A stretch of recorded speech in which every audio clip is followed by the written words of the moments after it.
tumepata fursa ya kutembelea Mtibwa Estate kwenye pori la Mtibwa kuja kujionea namna athari za uharibifu wa mazingira zinafanyika katika pori hili na hasa uchomaji wa mkaa katika eneo hili. Na tunataka kuona sasa kutoka kwa Mtibwa wao wamejipangaje katika kuhakikisha wanalitumia hili pori kwa matumizi yao ili kuondokana na changamoto za uharibifu wa mazingira, uchomaji wa mkaa pamoja na uharibifu mwingine wa mazingira. Lakini pia pori hili linakuwa ni maficho ya wahalifu. Kwa hivyo pia tunataka kuona katika eneo hilo ni kwamba wamejipangaje katika matumizi mazuri kuhakikisha pori hili linakuwa ni eneo salama katika wilaya yetu ya Mvomero. Sisi kama kamati ya ulinzi na usalama ya wilaya tunaona uhifadhi na utunzaji wa mazingira ni jambo muhimu sana, na hii ni kwa lengo la kuunga mkono jitihada za Mheshimiwa Rais katika utunzaji wa mazingira. Mheshimiwa Rais amesema kwamba tunayo kila sababu ya kutunza mazingira yetu na hifadhi zetu, kwa sababu mazingira ni uhai, mazingira ni maendeleo na mazingira ni usalama wa taifa letu. Kwa hivyo leo hapa sisi tumekuja kwa ajili hiyo, lakini kwa pamoja, baada ya kuona athari hizi, sasa tuweke mikakati ya pamoja ya kuhakikisha tunadhibiti vitendo vyovyote vya uhalifu na vitendo vyovyote vya uharibifu wa mazingira kwa lengo la kuchangia juhudi za kupambana na mabadiliko ya tabia nchi ambayo kwa wilaya yetu imeleta athari kubwa sana. Tumepata mafuriko makubwa sana katika wilaya ya Mvomero, tarafa ya Turiani, na hii yote inatokana na uharibifu wa mazingira.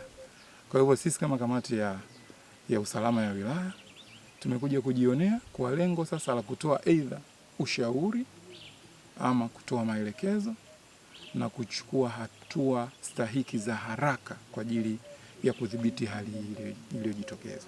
Sisi tunasema kwamba uhifadhi na usalama wa mazingira unaanza na wewe, unaanza na mimi. Sote kwa pamoja tushirikiane katika kutunza mazingira yetu. Asante sana. Leo tumetembelewa na kamati ya ulinzi na usalama ya wilaya ya Mvomero. Tunamshukuru Mheshimiwa DC pamoja na kamati nzima ya ulinzi na usalama kwa kutenga muda kuja kututembelea katika kiwanda cha sukari Mtibwa.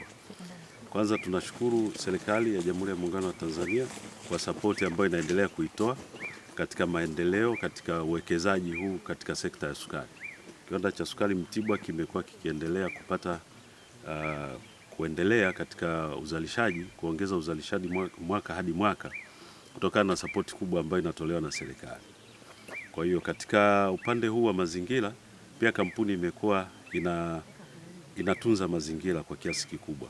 Kampuni yetu inaheshimu na kuthamini mazingira na pia inaheshimu kauli ya serikali ya kwenda kwenye nishati safi. Kwa hiyo kama kampuni hatupendi kabisa uvamizi kama huu wa kukata mikaa na kuharibu mazingira. Kikubwa ambacho tunakitarajia ni kwamba kampuni bado ina programu ya usafishaji wa hili shamba, itaendelea, lakini pia ile sehemu ambayo haijasafishwa tunaendelea kuitunza, na kwa kushirikiana na kamati ya ulinzi na usalama kuna mikakati ambayo kwa pamoja tutajadiliana ili kuweka mkakati wa pamoja wa kuweza kudhibiti zaidi na zaidi na kuboresha usalama katika eneo hili. Leo tumekuja kwenye pori linalomilikiwa na watu wa Mtibwa Sugar Estate kwa maana Superdol, tukiwa na Mheshimiwa Mkuu wa Wilaya pamoja na kamati yake ya ulinzi na usalama. Lengo la kufika huku ni kutokana na changamoto kubwa ya uvamizi wa watu ambao wanachoma mkaa.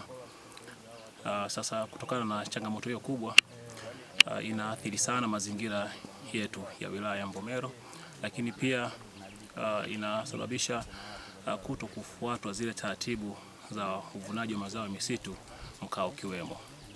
Kwa hiyo sisi kama TFS tumekuwa tukisimamia taratibu mbalimbali za uvunaji wa mazao ya misitu, lakini pia uhifadhi kwa ujumla.